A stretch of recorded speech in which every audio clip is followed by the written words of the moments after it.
Welcome, ladies and gentlemen.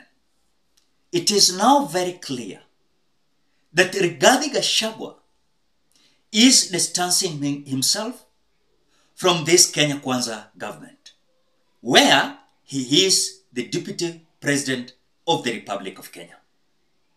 As we speak, there is a scenario that has just happened in NYERI at William Ruto's event, where the seat that was for Rigathi Gachagua is seen empty. And the question is, if Rigathi Gachagua was not to attend that William Ruto's meeting, mbona walikuwa naeka kiketi cha Rigathi Gachagua in that meeting? It means they knew Rigathi Gachagua was going to be in that meeting. Not that Rigathi Gachagua was going to attend a meeting in Kirinyaga. But again, the simple question that we are asking ourselves, was Rigathi Gachagua aware or unaware about the meeting of William Ruto? Rigathi Gachagua was aware. So, boycotting William Ruto's event in NYERI, and again the home county of Rigathi Gachagua, it shows a man that has decided to pave his own way. But again, on the same note, as Rigathi Gachagua boycotted the William Ruto's event in NYERI, and he decided to attend event in Kirinyaga, Kimani Ichung'wah, who is the majority leader in the National Assembly, is urging William Ruto to shake his hand so that he can drop the vampire, the snake, that is on the hands of William Ruto. And this snake, Kimani Ichung'wah, is narrating saying it is Rigathi Gachagua. And it is the time for William Ruto to shake his hand and drop this snake. And the snake is Rigathi Gachagua. I want you to listen to Kimani Ichung'wah. But before we do that, ladies and gentlemen, please do me a favor, ensure you like the video.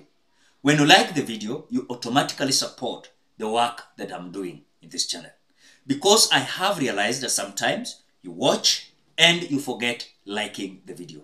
So this is just a reminder that please do me a favor, ensure you like the video. I will appreciate you so much for that like. Thank you so much, ladies and gentlemen.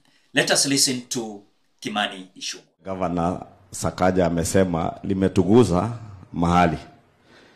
Na wakati umesema huyu rais wetu amepitia mengi, sisi ambao tumekuwa tukitembea na yeye tunajua ni kweli amepitia mengi. Na bado anapitia mengi.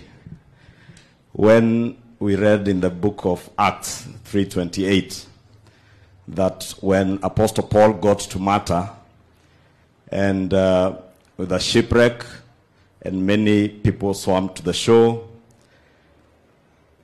and as they were putting up fire, if you read all the way from 27, it tells you that the people there were very hospitable and very kind to them, just like the people of Kenya are hospitable and kind.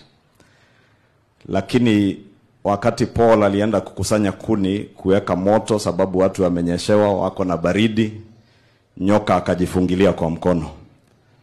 Na wakati nimefikiria hayo, nimeona kweli hiyo story inaambatana na vile rais amepitia mambo mengi, amepata uchumi that is a wreck like that shipwreck, but just as he was about to now settle down and start warming Kenyans, nyoka anakuja anajifungilia kwa mkono, anamrudisha nyuma. Rais, unajua wewe umeitwa majina mengi, sitaki nirudie yengine hapa isisemekane ni mimi nimekubatiza, lakini kutoka Zakayo umeitwa na ukakubali in order to get us to the show safely. Pia rais, unajua hivi majuzi, just like our bishop has told us, even from fellow countrymen and even people in your team that you work with, you have been christened as a cunning hare, ambaye ameuliza mwenzake waende wakachape mabibi zao, na sisi wengine tukaitwa hyenas. Unajua wengine tumeitwa barking dogs and you're the dog owner. But I want to tell you, Excellency, take heart. Haya mambo yote, yale majina yote utaitwa, yale matusi yote utatukanwa, just get this country to the shore safely. Because if you trust in God, and the Lord that has gotten you to where you are and gotten our country to where we are, will deliver this country and get us to shore safely, and we'll be a safe and prosperous nation. Don't be afraid. Shake off the snake. That viper on your hand, Your Excellency, the viper, the snake in your government, please shake it off. Shake it off, Your Excellency. Shake it off, not for your own sake so that it doesn't bite you. Shake off the snake on your hand so that your hand may do what the Lord purposed that hand to do, to deliver our country safely to the shore. Kwa hayo mengi, Mungu awabariki, Governor. This statement of Kimani Ichung'wah is coming at a time there was a Nyahururu Declaration or the Mount Kenya East Declaration that going forward, these members of parliament, so-called Mount Kenya East, they are going to support Kindiki Kithure as someone who is linking them with the government of the day. So Rigathi Gachagua is being dropped as a man who is disturbing William Samoei Ruto. The question is, when a member of parliament is elected, why should they work for the people rather than appointing and selecting some individuals to represent them in the government? These individuals are elected members of parliament.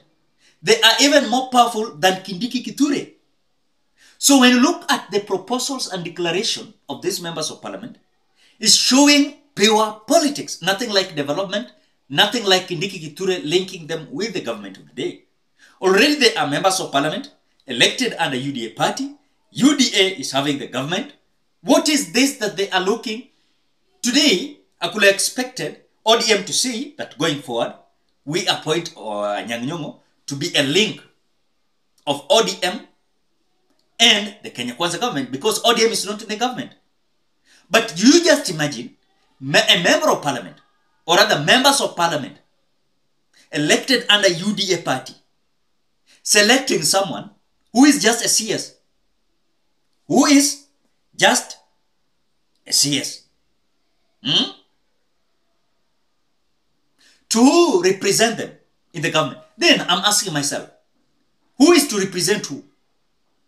It is members of parliament to represent the people. Work for the people. Not Kindiki Kithure to represent the members of... What is that? So regarding Gachagua again on the same note, at the same he is being beaten, remember he's also having his own issues. The issue of Mount Kenya. Was Rigathi Gachagua elected a deputy president of the Republic of Kenya or the deputy president of the Republic of Kenya? Kwani alichaguliwa ku represent Mount Kenya peke yake? And that is why when you see Rigathi Gachagua fighting for the unity of the mountain, he's looking forward for his endorsement and support. But because some individuals are feeling like Rigathi Gachagua is occupying most powerful office in the Republic of Kenya, it is easier for him to influence the mountain to rally behind him. Remember, Rigathi Gachagua is rich and he can fund his own movement in the mountain. Remember, Rigathi Gachagua is the man that single-handedly the UDA presidential election in Mount Kenya region with his own resources. So Rigathi Gachagua is a threat to these individuals. And that is why when you see them making noise, yelling like Kimani Ichung'wah, some members of parliament somewhere declaring that Kindiki Kithure is going to link them with the government of the day, is because these people are threatened, some individuals behind the scene working so hard to scatter Rigathi Gachagua. On the same note, Rigathi Gachagua is also working hard to scatter the government of William Ruto. Do you know that some individuals went ahead and shared information with William Ruto that Rigathi Gachagua is busy preparing a coalition government 2027 with Kalonzo Musyoka, Akina Natembeya, Eugene Wamalwa and others? The question is Rigathi Gachagua going to succeed to kick out William Ruto from the politics of the mountain. As the way the ground is hostile, can Rigathi Gachagua have support? Or William Ruto is going to continue retaining the massive support he had 2022? But as fight intensifies, the question is the Kenya Kwanza government going to work for the people? Or they are going to start early politics, the way they have already started? Because for Rigathi Gachagua to boycott the NYERI meeting, which for me I know, Rigathi Gachagua could have not boycotted that meeting. Angekuja hapo na angetoka baadaye. But keti yake iko empty.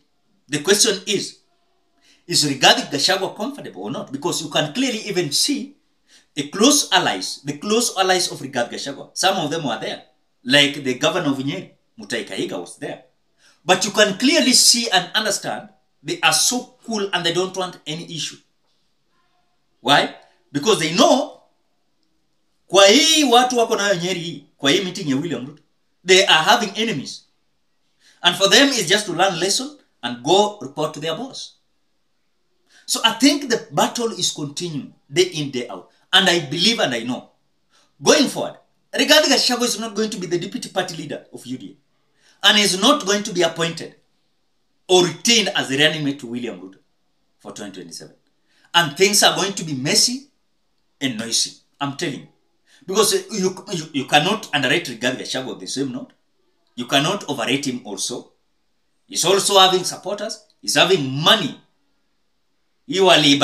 Wako na uwezo ya influence and exploit the people of the mountain for their own benefit. Ladies and gentlemen, what do you think? Drop your opinion at the comment section below. Otherwise, thank you so much because of your great support. Please consider subscribing, liking, commenting, and sharing this video. Bye-bye till you meet in another video.